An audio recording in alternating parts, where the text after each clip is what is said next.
things that I think that do the most good for our seniors is that we have a safe place. We consider this their home away from home. And what we want to do is make them feel comfortable, wanted, form new friendships. It's really companionship for the seniors. And that's what makes me feel the best about my job, is just having people come in, be happy. Our biggest thing is programs for health, recreation. Housing is an issue, transportation, a major issue.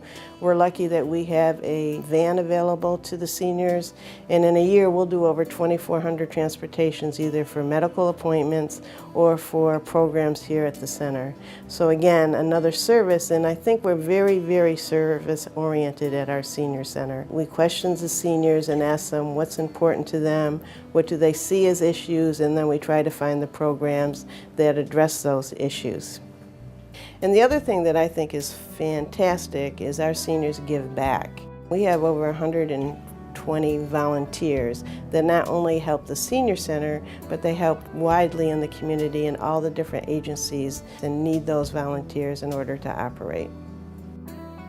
I am the senior services specialist. Many seniors live afraid. They don't know if they're going to have enough to eat, they don't know if they're going to be able to pay for their medicines, and they don't know that help is available to them, and it is. I consider myself very fortunate to be a resource and to be able to direct people to the assistance that they need, or be able to provide the assistance myself. It's a wonderful population to work with. I think sometimes it's a forgotten population. I love my job, and the best part is being able to be of assistance, to be able to help.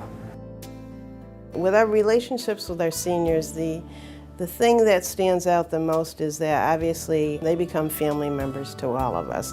Just an example of how they feel about the senior center is one of our seniors came in and she lost her daughter the night before to cancer, but felt she had to be with friends, so she came here.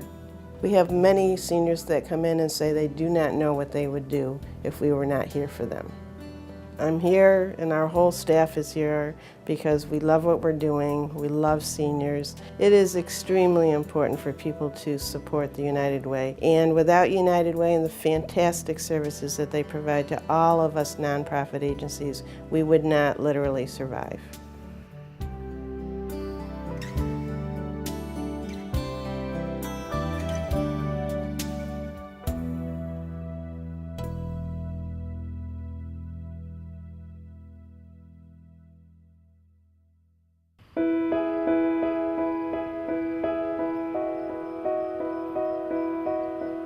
The need might not necessarily be translated into higher numbers, but the need per family is staggering. We have seen families come in not looking for one or two things that used to be maybe a couple years ago, but 4 or 5 things. There's no way that any United Way agency can handle all the needs that are being presented, by a family anymore. So I think the networking is just critical this year. 94% of the families that come in here are leaving with some type of direct assistance, whether it's a referral to a United Way agency that can help them, whether it's to another outside agency, whether it's something they're walking out physically. But when you offer as much as we are able to do here, furniture assistance and rental and housing and utilities, and we were able to put a lot of pieces of different families' lives back together. Even though we can't solve maybe 100% of the need, maybe we can get 50% of it. And for somebody that comes in with nothing to be able to leave with, at least 50% of what they need that day solved, it kind of gives them, a light at the end of the tunnel. And I think people are just looking to grab onto hope these days because it's hard up here. It's not easy right now. The need, I think, is greater than people really want to admit. I think people maybe want to turn their eyes and say, yeah, I'm struggling, but I'm still okay. But there's people out there that are struggling and they're not okay, and they may never be okay again. This is not a fix that's going to happen in 12 months. This is going to take years in this area.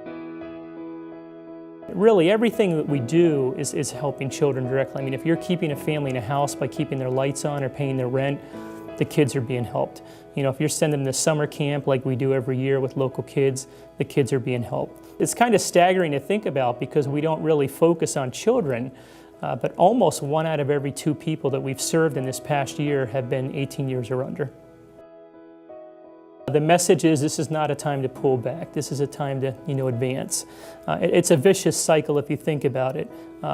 Times get tough. people cut back where? Giving to church, giving to charitable agencies. What are we seeing? We're seeing a spike of people that need help. We're getting cut on one end, while on the other end, the request and the cost of the request are going up.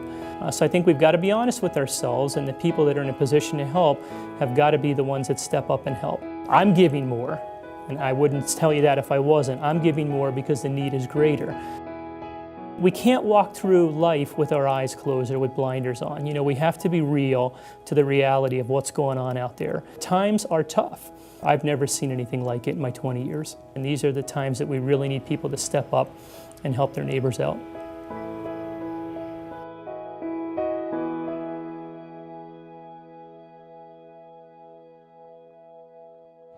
Won't you please join me in making a contribution to the Tri-County United Way?